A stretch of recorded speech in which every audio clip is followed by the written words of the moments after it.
Olá, seja muito bem-vindo, muito bem-vinda a mais uma aula da nossa Escola de Teologia, Teologia Viva. E nós chegamos hoje no segundo módulo. O primeiro módulo foi sobre o básico da fé.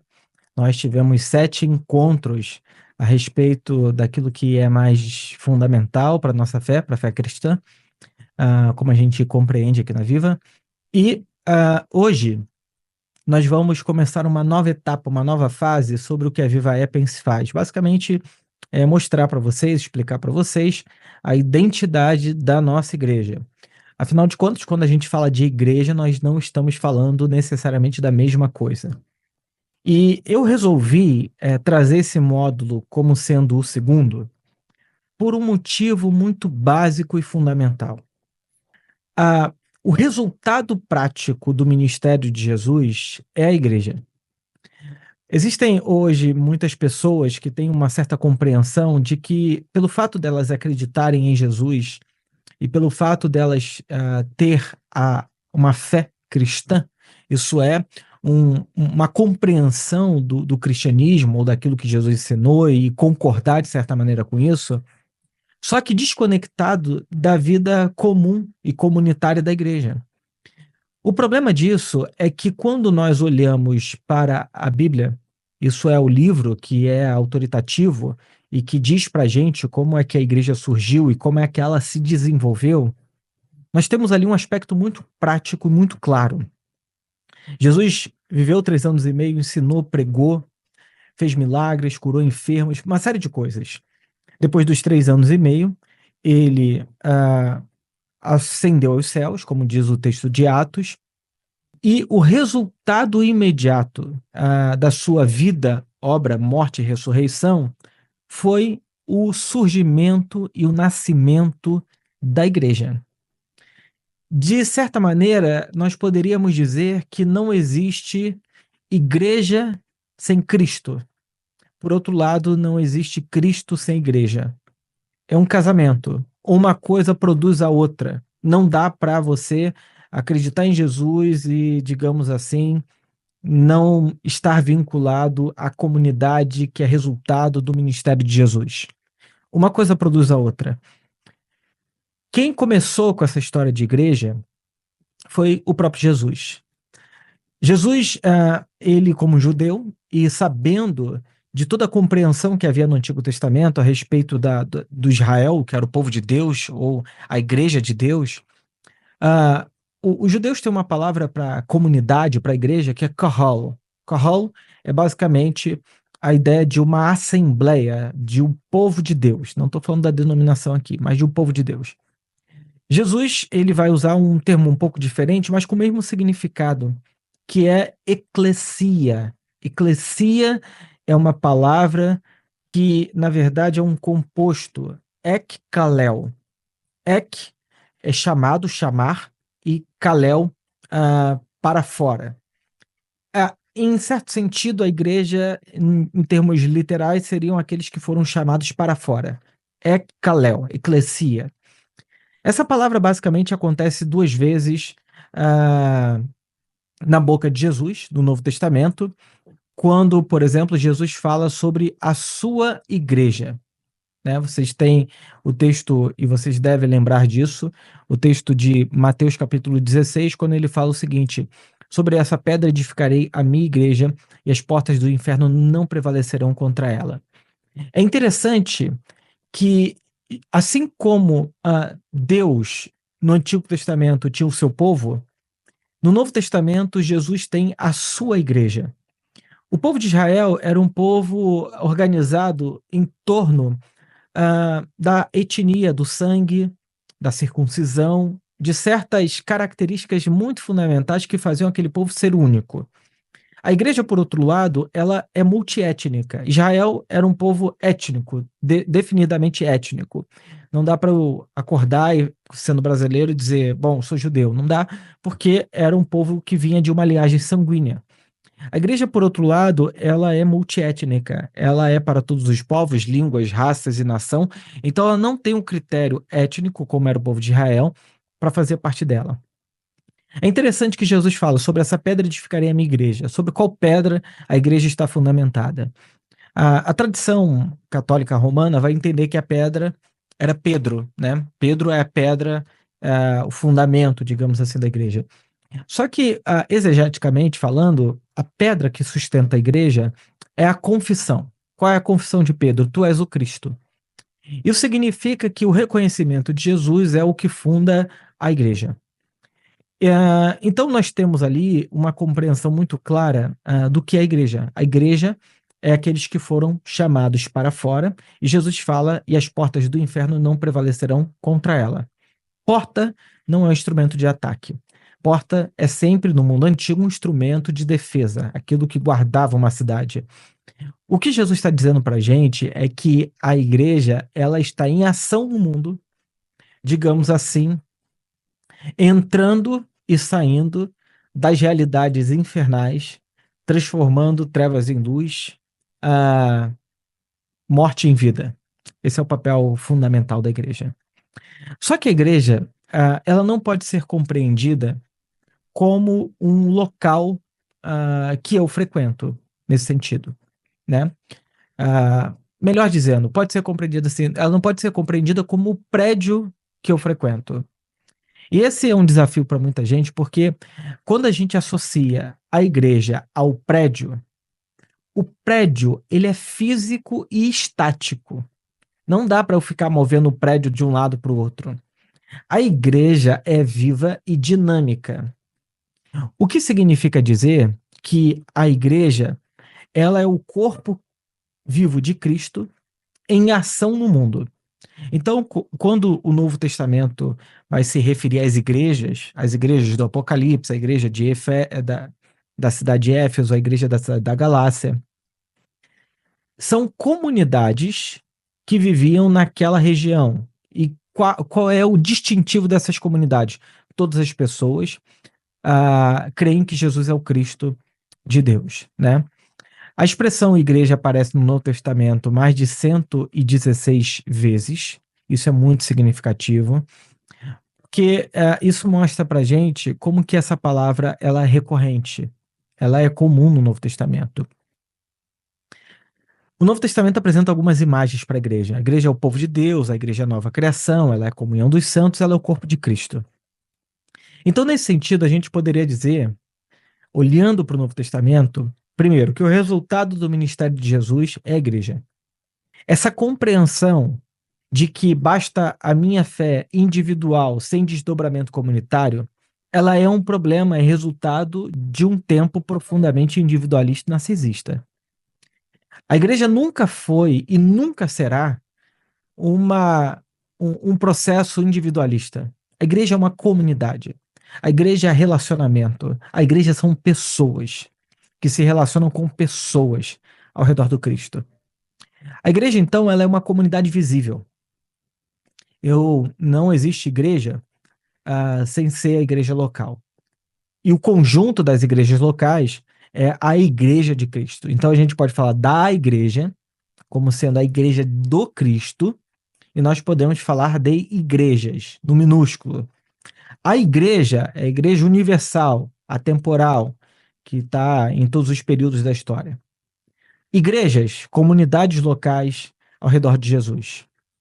Isso significa dizer que toda igreja tem organização, tem lideranças, tem estrutura, tem intencionalidade. Algumas pessoas podem até pensar que a igreja de Jesus, ela não tem nada disso. Mas você olha para o Novo Testamento e desde o primeiro momento você encontra ali características de, por exemplo, organização. Eu sei, Paulo escreve uma carta, por exemplo, para a igreja de Roma, e ele dá o nome das pessoas que frequentam aquela igreja. Ao irmão fulano, ao irmão fulano de tal, a irmã fulano de tal. Quando ele escreve a carta da igreja aos Coríntios, ele sabe o nome das pessoas que frequentam aquela igreja. O que significa dizer que eram reconhecidas as pessoas que participavam daquela comunidade local. A liderança. Por exemplo, a gente sabe que a liderança da igreja de Éfeso foi o apóstolo João durante um tempo. Provavelmente, Timóteo foi líder da igreja de Éfeso. Então a gente tem uma clareza de quem conduzia, de quem liderava aquela igreja, e ela tem uma intencionalidade. O propósito da igreja é comunicar a boa nova, o evangelho. E isso nunca pode ser perdido na nossa cabeça, porque tem gente que gasta energia e tempo cuidando da instituição. Aí eu lembro de uma frase do Ariovaldo Ramos, um teólogo importante aqui do Brasil, pastor também, que disse, ensinou para muita gente, inclusive para mim, o seguinte: a instituição sempre deve ser menor do que a igreja, porque a instituição está a serviço da igreja. Então, a instituição, ela e deve ser sempre menor, a serviço da igreja. Quando a instituição vira maior do que a igreja, ela sufoca a igreja. Então, existem muitas pessoas que gastam um tempo enorme para resolver problemas da instituição, internos, e acham que com isso estão fazendo missão e servindo a Deus. Entendo bem, organização é necessária e importante, desde que ela seja útil para a missão, para o propósito pelo qual a igreja existe. Então, significa dizer também que a igreja não é um ajuntamento de pessoas. O estádio de futebol não é uma igreja. O estádio de futebol tem um propósito de entretenimento e tal. A igreja é uma congregação. Isso significa que as pessoas se ajuntam aos domingos, mas com um aspecto profundamente comunitário. O aspecto de uma comunidade e não de um ajuntamento. Ajuntamento eu vou ter uma experiência que eu acho que eu tenho que ter, ou como se diz no ditado popular, eu vou para ser abençoado, pegar a minha bênção e dar no pé. Isso é ajuntamento. A igreja, ela é uma congregação. Eu tenho tudo em comum com o outro. É uma comunidade. A verdadeira igreja é a expressão de Cristo no mundo. E a essência da igreja é a própria Trindade, plural, organizada e missional. Então nós poderíamos dizer, para fazer uma imagem na cabeça de vocês, e quem usa essa imagem importante é um teólogo alemão. Ele diz o seguinte: assim como o Pai criou os céus e a terra, o Pai envia o seu Filho, depois o Pai e o Filho enviam o Espírito para a igreja, o Pai, o Filho e o Espírito Santo enviam a igreja para o mundo. O ponto que eu quero chamar a atenção é que a igreja, do ponto de vista bíblico, ela é uma expressão, um sinal histórico para a proclamação da boa nova do reino de Deus no mundo. E nesse sentido, a igreja é única. Uma ONG não é igreja. Por mais que a igreja tenha aspectos, por exemplo, de justiça social, mas eu nunca posso confundir a igreja com uma ONG. A igreja, ela tem aspectos, por exemplo, de palestra, né? Pregação, fala pública, mas eu nunca posso confundir a igreja com uma palestra, um evento de auditório. A igreja tem música, mas eu nunca posso confundir a igreja com um show. As coisas que acontecem na comunidade, elas têm o objetivo, primeiro, de revelar Cristo e de anunciar a boa nova. Quando a igreja perde isso, ela não é mais igreja. Então a igreja tem características que nunca podem e nunca deverão ser perdidas. Tendo dito isso e tendo essa clareza, né, do que é a igreja, nós podemos então caminhar para um segundo ponto. Qual o segundo ponto? Para o que a igreja existe?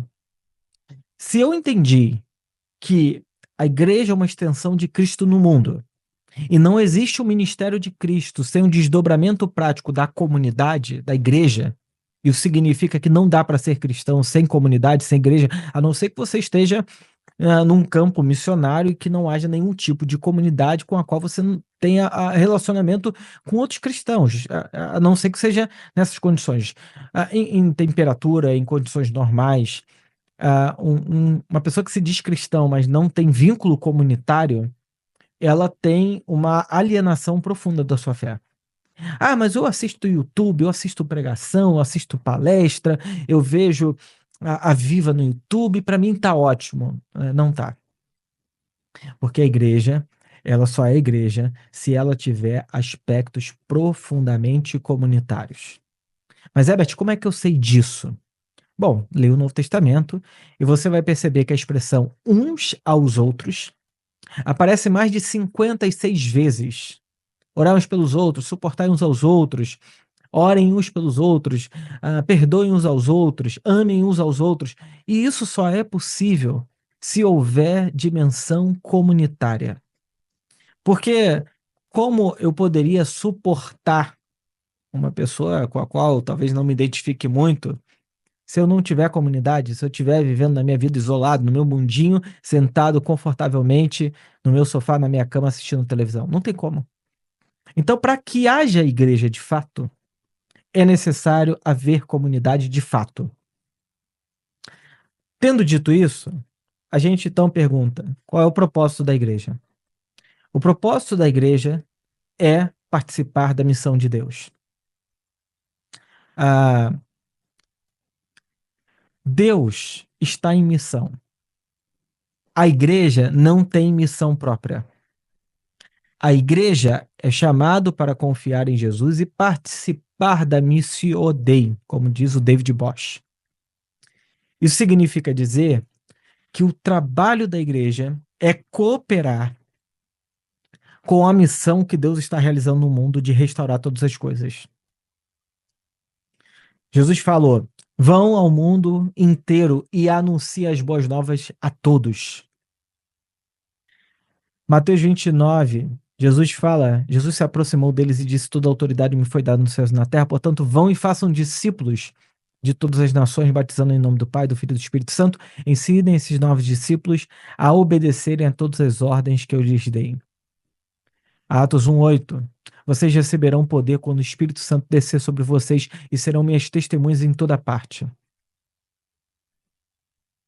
Eu acho que o diabo criou uma coisa que dispersou a nossa, o nosso, a nossa missão. O diabo criou uma coisa que é a preocupação excessiva com a própria igreja. Então, eu participei muitos anos de uma igreja histórica, institucional, tradicional, né? Que praticamente todas as discussões, todo o trabalho estava voltado para resolver os problemas estritamente internos da igreja. As pessoas, às vezes voluntárias, não ocupadas realmente com a missão da igreja, mas ocupada em fazer com que a instituição, aquela igreja, desse certo. Isso é um problema.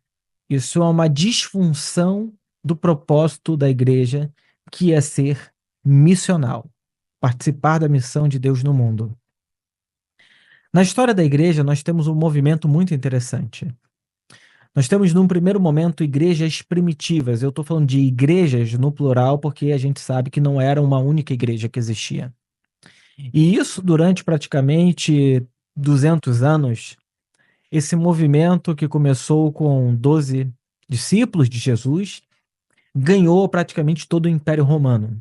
Um movimento que foi sendo desdobrado numa potência absurda.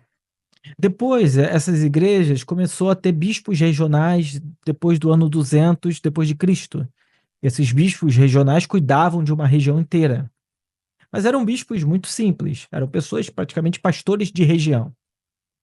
Depois nós temos uma institucionalização da igreja, no século IV, século V, e com essa institucionalização nós criamos, então, uma instituição pesada, grande, poderosa, que tinha exército, que tinha bispos imperadores, que estava estritamente aliado ao poder romano, ao imperador, e essa instituição perdeu o movimento inicial, que era o movimento de comunicação do evangelho, discipulado, vida na vida. Isso tornou uma grande instituição. De modo que hoje essa igreja tem banco, essa igreja é um Estado, literalmente é um Estado religioso. No ano 1000, a igreja russa rompe com essa igreja, chamando de católica romana. A palavra católica universal, romana é a região de onde ela governava tudo. E no século XVI nós temos uma outra divisão entre católicos e protestantes. Quando a gente pensa em missionalidade, no trabalho, isso é, para o que a igreja existe, nós podemos ver um movimento muito simples. Durante praticamente 300, 400 anos, os cristãos, aqueles que creram em Jesus, compartilhavam a sua fé na feira, nos espetáculos públicos, enquanto a lavadeira estava lavando a roupa e alguém vinha conversar, ela conversava a respeito da sua fé, e a igreja se tornou um movimento e cresceu muito assim, muito.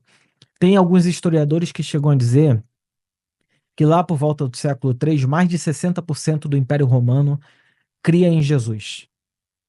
E eu estou dizendo que esse movimento, que durante um bom período foi perseguido, especialmente no final do primeiro século para o segundo século, foi perseguido, maltratado, um monte de gente morta em partes do Império Romano.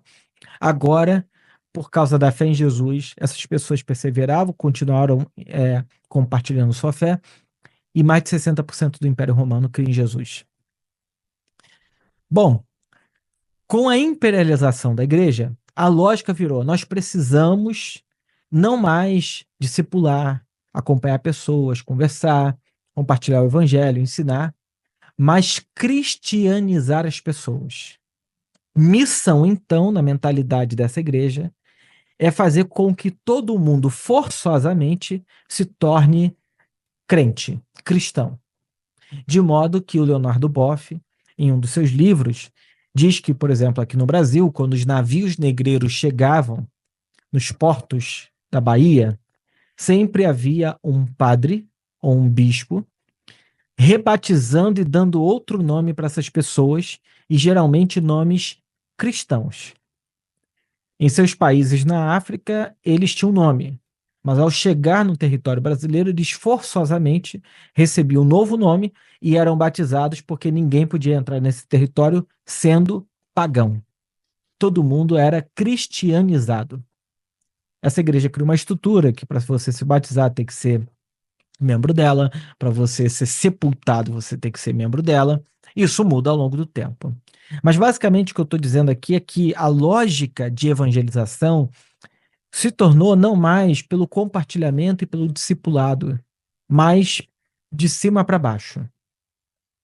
O movimento missional, que é esse trazido muito pelo David Bosch, eu estou citando nomes aqui só para que vocês tomem contato mesmo, o David Bosch, Leslie Newbegin e outros autores mais, que vão pensar o seguinte: a missão da igreja não pode morrer. A missão da igreja tem que continuar. E como é que ela continua agora no mundo que não é mais religioso como era no passado? O mundo mudou. A gente saiu da estrutura moderna, que basicamente acreditava em Deus, na fé cristã, todo mundo ou era católico ou era protestante, e a gente chega num mundo que começa a duvidar e começa a questionar e começa a relativizar todos esses valores que até então eram fundamentais para a nossa vida. Então, surgem, ao invés de estados religiosos, estados laicos. Ao invés da obrigação religiosa para você casar, para você ser sepultado, para você fazer comércio, uma desobrigação religiosa. Ao invés de uma homogeneidade de pensamento cristão, praticamente, há um declínio e uma desobrigação de você crer, inclusive em Deus. E isso aumenta o número de ateus, agnósticos, de pessoas desigrejadas, e a gente se pergunta: que novo mundo é esse para o qual nós estamos sendo chamados? Porque o vão e preguem e façam discípulos continua. Só que eu não estou mais vivendo num mundo cristianizado como era antes. Eu estou vivendo num mundo onde houve um declínio da espiritualidade e da fé em muitos sentidos. Bom, se os desigrejados tivessem uma igreja no Brasil, eles seriam a maior denominação desse país. Se os desigrejados construíssem um prédio com assentos, eles seriam a maior denominação desse país. O que significa dizer que o interesse pela igreja local perdeu muita força. As pessoas hoje não sentem mais a necessidade, talvez, de estarem numa comunidade. A grande questão é que, como eu afirmei no começo, não é possível crer em Jesus e se desconectar da comunidade. A pergunta para nós, então, é como ser uma comunidade cristã saudável para o mundo de hoje. Porque a gente está vendo que os modelos que existiam, eles estão em declínio. Como, então, ser uma comunidade saudável para o mundo de hoje? Eu diria que a primeira coisa é que nós precisamos de uma igreja que resgate o valor de ser uma igreja missional, que gaste tempo com pessoas, gaste tempo de discipulado, de ensino, de café, de jantares, almoço, pizza, hambúrgueres e seja lá o que for, com gente. É gente investindo em gente, pessoas investindo em pessoas, orientada para o mundo, para fora, o tempo todo. Para quem vem de uma igreja, a nossa cabeça automaticamente é reproduzir aquilo que a gente já conhece, aquilo que a gente sente confortável. Que são, digamos assim, aquilo que a gente aprendeu a vida toda. A grande pergunta que a gente tem que se fazer é: o que nós estamos sendo para quem? Para nós mesmos? Ou para os de fora? A quem interessa a Viva? Para nós mesmos ou para os de fora? A quem interessa a estrutura da nossa igreja? Para nós mesmos ou para o de fora? A quem interessa a música da igreja? Para nós mesmos ou para o de fora? A quem interessa esse tipo de pregação? Por isso que nós precisamos de uma igreja como o Leslie Newbegin usa o termo autóctone. Ele fala que, por exemplo, nós podemos viajar, sei lá, ir para Paris e falar como é que foi nossa experiência em Paris durante uma semana e voltar de lá contando. Essa é uma experiência legítima, real, boa. Outra coisa é o parisiense falar como é que é Paris. Uma igreja autóctone é aquela que não é do viajante, que fala como quem está fora. É aquela igreja que está dentro e que fala como quem fala de dentro, como quem é local, para a gente usar um termo aqui do nosso Rio de Janeiro, ele é local. Isso significa que ela está emocionalmente envolvida com as dores, com os dilemas, com as coisas boas e ruins daquele local e daquela cultura em que ela está inserida. Por isso que a igreja nunca pode ser uma reprodução de outra igreja de outro lugar. Ela é sempre única e singular. Por mais que a gente fale, por exemplo, de igrejas institucionais, do ponto de vista missional, toda igreja tem que ser local e única. Porque aquele local é único e que não se reproduz em nenhum outro lugar. Isso é, a igreja que está no Rio de Janeiro, na zona sul do Rio de Janeiro, ela não é e nunca será igual à igreja que está no Rio de Janeiro, mas na Baixada do Rio de Janeiro. A igreja que está no Rio de Janeiro, mas em outra cidade como Niterói. A igreja que está no Rio de Janeiro, mas em outra cidade, pegar o extremo oposto, como em Barra Mansa. Por quê? Porque existem questões que são próprias daquela localidade. Então, uma igreja autóctone que está preocupada em ser igreja para aquele local, ela tem que ouvir e sentir a realidade daquele local. Porque, de outra forma, seria uma importação da igreja. E uma igreja importada, ela pode funcionar, mas ela nunca será relevante no local que ela está, porque ela não sente as dores que aquele local sente. ela não sente essa alegria que aquele local sente. Ela está sempre guerreando com aquela cultura porque ela quer ser uma outra realidade. E aí isso faz com que a igreja perca a sua missionalidade. O Ed Stetzer, um dos maiores nomes de plantação de igrejas e de missão de igreja, ele diz uma coisa, uma frase que eu vou ler para vocês literalmente. Ele fala assim: a maior parte das pessoas tem uma igreja na sua cabeça e não em sua comunidade. Igrejas autóctones diferem de cultura para cultura. Ele fala: é de se esperar que uma igreja autóctone, fiel à Bíblia, no Senegal, seja diferente de outra igreja em Singapura. É de se esperar que uma igreja contextualizada na Seattle High-Tech e de maioria democrata seja diferente de uma outra igreja em Salisburgo, cidade de valores norte-americanos profundamente arraigados em Indiana. O que ele está dizendo para a gente é que as diferenças entre as igrejas, desde que elas não comprometam o evangelho, elas são fundamentais, de modo que não tem como ser diferente disso. Então, ser missional é ouvir, sentir e se envolver com as questões da vida daquele contexto imediato, oferecendo o evangelho como um caminho de vida. É o que Paulo faz em Atenas, em Atos 17. Ele pega elementos da cultura para comunicar o evangelho. Então, a gente pode pensar que toda igreja que está em missão, ela vive entre dois mundos. Não como uma espécie de esquizofrenia. Não. Ela está inserida naquele contexto, mas ela está profundamente comprometida com aquela realidade de anunciar o evangelho ali. Então, por exemplo, as igrejas conservadoras, que foram ótimas no século XVII, XVIII, XIX, talvez XX, elas estão em declínio em todo o globo terrestre. As igrejas históricas, quase que todas, estão em profundo declínio. Grandes igrejas se tornaram bares, museu, cinema, teatro, escola, na Inglaterra, norte dos Estados Unidos. E a gente tem que estar atento a isso, porque se o papel da igreja é comunicar o evangelho para quem não faz parte dela, a pergunta é: aonde estão essas pessoas? Então, só o fato de construir um templo não vai atrair mais as pessoas. As pessoas não vão porque tem um templo construído. Talvez algumas vão ainda, mas a grande maioria não se atrai mais por isso. Então, igrejas missionais são igrejas envolvidas com a cultura. A Viva é uma igreja altamente envolvida com a cultura. Sem vergonha disso, sem medo disso.